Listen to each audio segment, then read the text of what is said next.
has two signals, reference signal and beta signal. And these things is operating principle from something. It's still learning how to navigate using it, but the operating principle.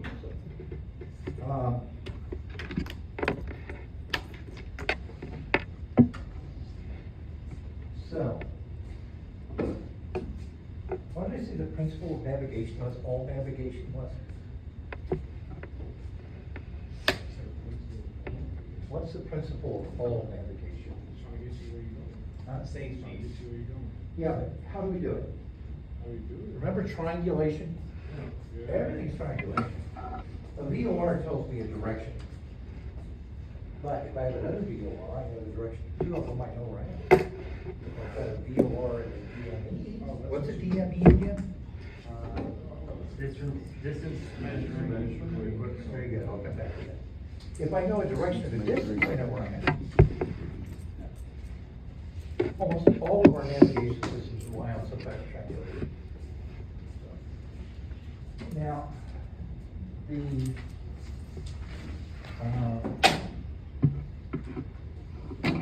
one of the things that it doesn't seem like it does, but it does,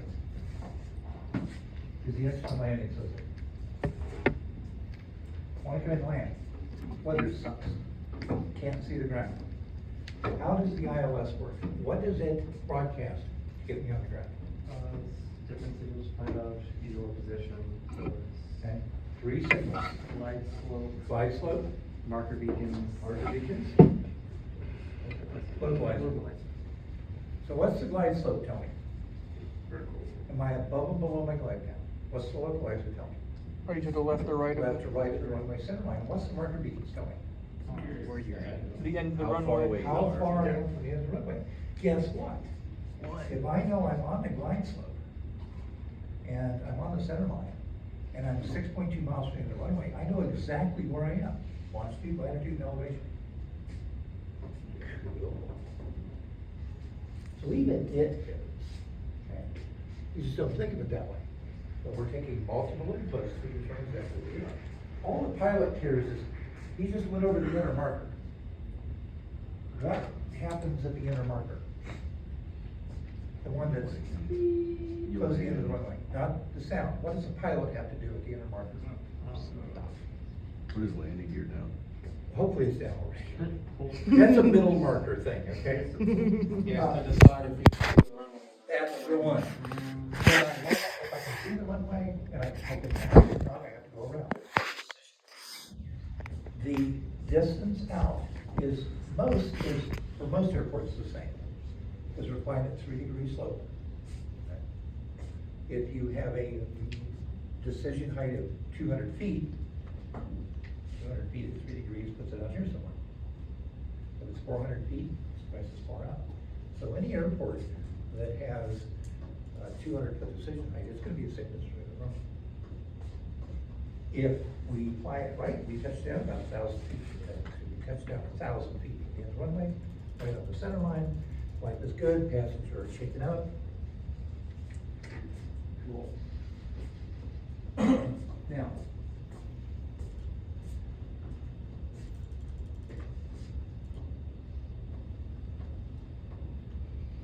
so the outer marker is where you start the approach. The middle marker is basically where the pilot is on the approach path. That's where the gear should be down by then. We should be trim for landing configuration. We finished briefing the passengers, all that stuff. We're focused on enough about the landing out there. The inner marker is the decision. Can I land or not? Now, if you're flying a Cat 3 V auto land, you don't care. But, and with some of the stuff we're putting in aircraft today, that's even without auto land. I mean, a lot of the biz jets today, not so much anything else yet, but a lot of the biz jets have synthetic vision and enhanced vision. You can see the ground when you can't see the ground. Synthetic vision, it generates the terrain using a computer, draws where the runway is. Enhanced vision is like forward-looking infrared. Pull stuff like this, you can see what you can't see. If you have enhanced vision systems, and the pilot is rated to use it, what's gonna be happening very, very shortly is the concept of decision line's gonna go away. The pilot will be able to hand fly to the runway, even in 0-0. That's only slightly unnerving to some of us, but, no, it's more than slightly unnerving to some of us, actually.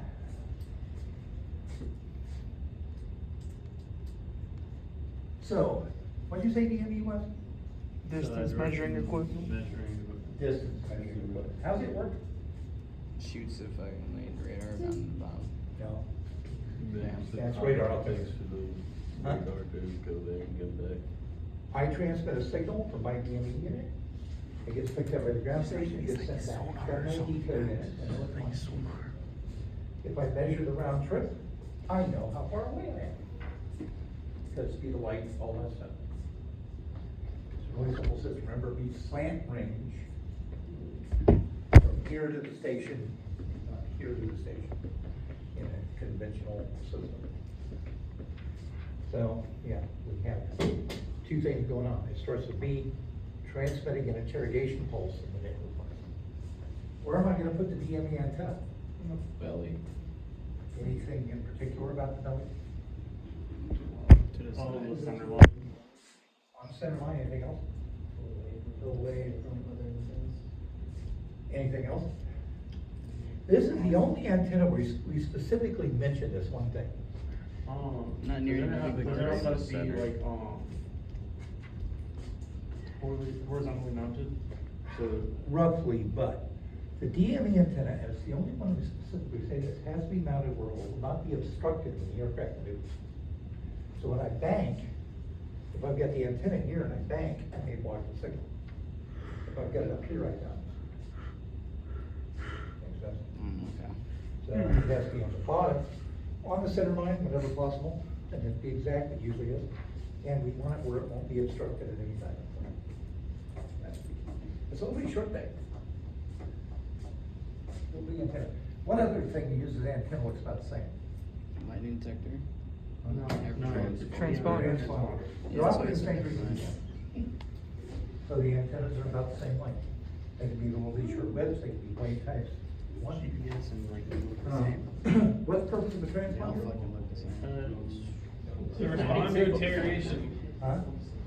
To respond to interrogation. That's it. All transponders respond to interrogation. If you see a question, me, the FAA, the DME, that says transponders without specifying, or all transponders, it replies to an interrogation, that's it. Now, when we get into some of the others, mode S, mode C, those guys, it starts giving us more information. But in old school, mode 3A altimeter, all it goes is that when the radar hits it, stops. It shows where it is, that's it. All transponders do that. Okay. So pay attention to those questions, and I will give you a hint. I'm not going to ask you what information does a mode S transponder provide, or what is the difference in function between mode S and mode C, or any of that. If you want to get into that, take an avionics class. You'll learn it over time working with it, but you don't have to worry about it with the FAA, you don't have to worry about it with me. All transponders provide interpretation. Some of them give us other stuff, but all of them do that. How many codes are there on a transponder that you could use? 4,096. 4,096. Technically, it's 4,092. Because we don't use 0000, and we don't use 7,500, 7,600, 7,700. But indeed, there's 4,096. Why 4,096? Seems like a good number. Yeah, it is when you think of Binary, base 8. probably. Yeah, baby. 4096 is 8 to the 4th power. Remember the transponder? It's got 4 windows. Each window goes 0 through 7. You have 4 digits, each 0 to 7, that's 8 per window. That's 4,096. That's why. Why they picked base 8 in the first place, I have no idea. But we've been using it ever since. why is 0 through 7 and not 0 through 9? What? Why is 0 through 7 and not 0 through 9 though? Like I say, why they picked octal, I have no idea. That decision was made before my time. But, because we've used transplant a long time too. But that doesn't mean what, it might be something stupid like, you know, 8-position rotary switches were a lot cheaper than 10-position rotary switches. And that literally might be what it was. The old school encoding circuitry in the transponder was also really arcane. Back before we had microprocessors and like, and every number you added, it was gonna get worse. So that might be it, I don't know. But it's always been space 8, it's octal.